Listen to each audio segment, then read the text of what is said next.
As we still come to terms with what happened here, few of us can even begin to understand why gunman Adam Lanza would kill so many innocent children.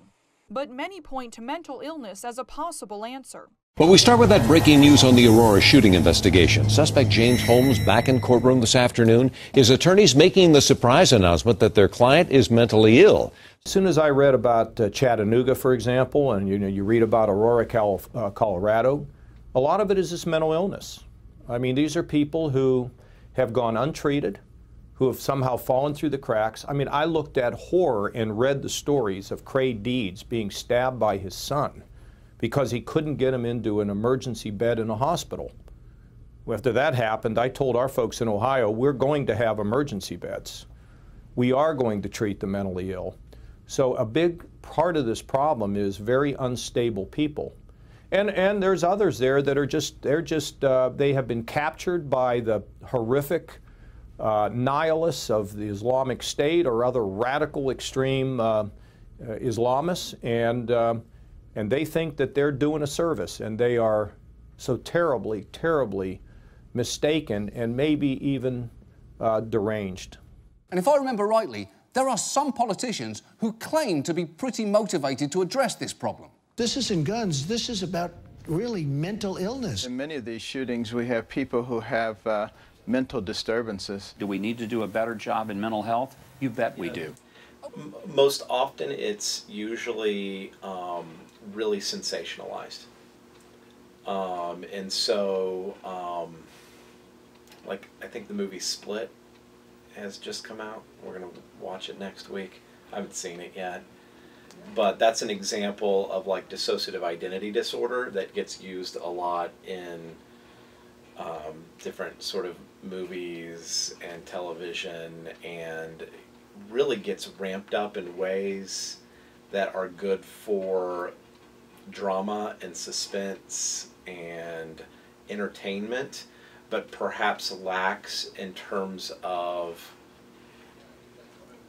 addressing the level of real suffering that is associated with it, because the point is that the mental health is usually used for the purpose of people's entertainment and not to sort of show how people really struggle with those things. And I think the news does this as well. Like when I think of like news entities like 60 Minutes or 2020, when they do things on mental health concerns, yes, they're trying to educate the public, and they are trying to sort of bring about more awareness of certain mental health, and I think they sometimes do it in some fair ways, but they're also, underneath it is still a need for ratings. And so they're going to present things in ways in which, first and foremost, people are fascinated with or entertained by mental health, and so therefore I don't think that it gets at the suffering or even the mundaneness. We end up expecting to be entertained by television, right? I mean, so you might say, like, you know, Shark Week on the Discovery Channel, right, makes sense. Slug Week would not, right? Because Shark Week is entertaining. Slug Week is just educational, right? And so I think the same thing could be said about when it comes to like mental illness, right? Serial killers are entertaining. There's a suspensefulness, right? The sort of bizarre aspects of mental illness and the way they're portrayed in television shows or movies, those are entertaining, and so they grab us. And so, so I think like movies and television shows gravitate to emphasizing those things because the other aspects of mental illness are perhaps more mundane, right? Or they're not quite as entertaining, and so they don't fit as well into a medium like television, which is really good at moving images rather than like making an argument or even maybe educating people. It's this shock and awe factor. What I don't think that they really grab onto is the real pain and suffering that's associated with those conditions and those real hurts.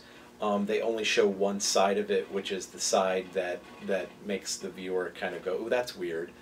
or that's different, but they don't really get at the side of the real hurtful side of things all the time. And so I think that perhaps is one of the biggest problems in media, is that mental health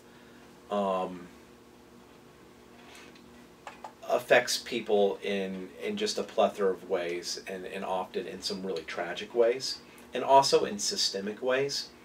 We tend to hyper-individualize mental health issues. That is, this person or this individual has this mental health condition or this particular problem.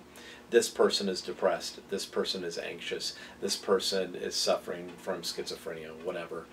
Instead of understanding sort of systemic processes that contribute to people's depression, and we don't really talk about that.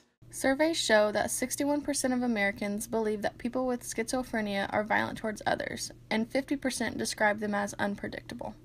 Because I would say certainly there are psychological motivations that are underneath like all shootings, right? There are reasons why these people do these things that have their root in psychological or religious or whatever kinds of motivations.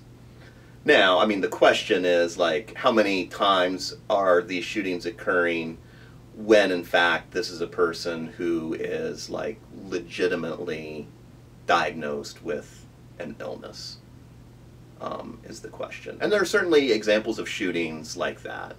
It certainly seems like, what was it, the Joker shooting up in Aurora, Colorado, that the man in that case seemed to have a pretty definite psychological diagnosis that contributed to that shooting.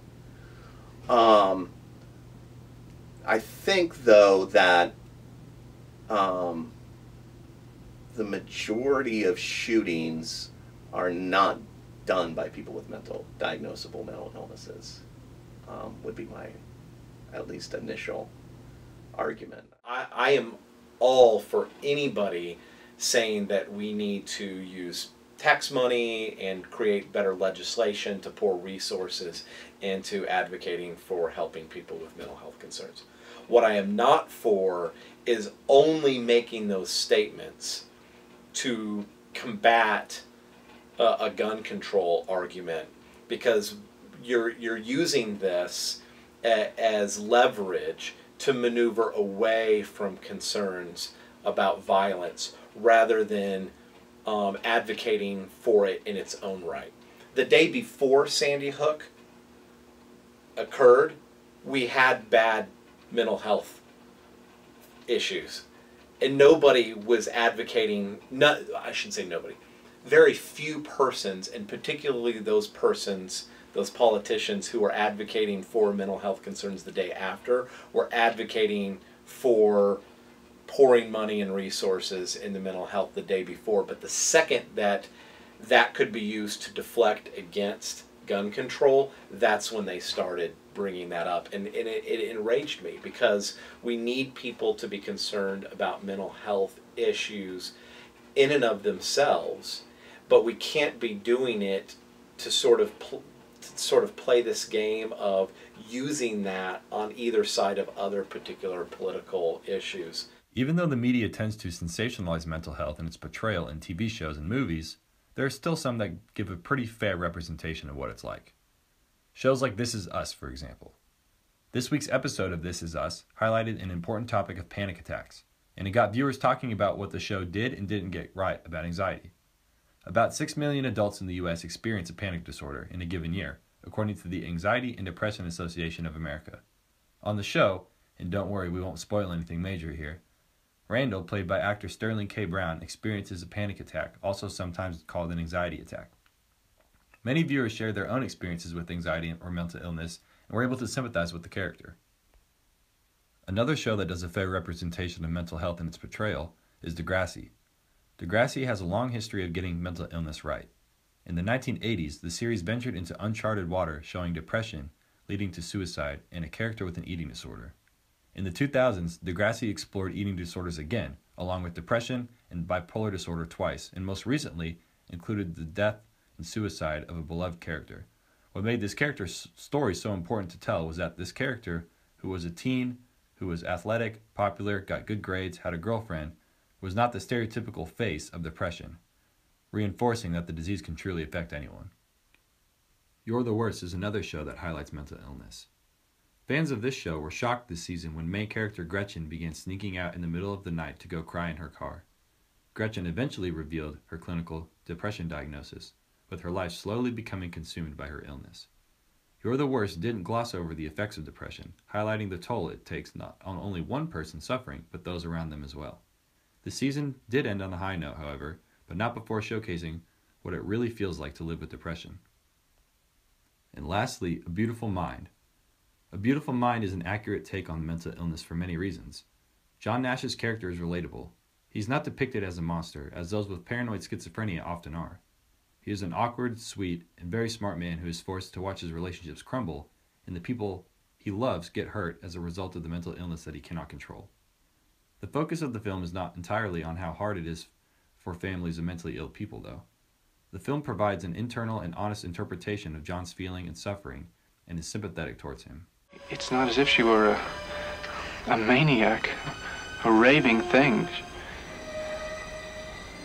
She just goes a little mad sometimes. We all go a little mad sometimes. Haven't you?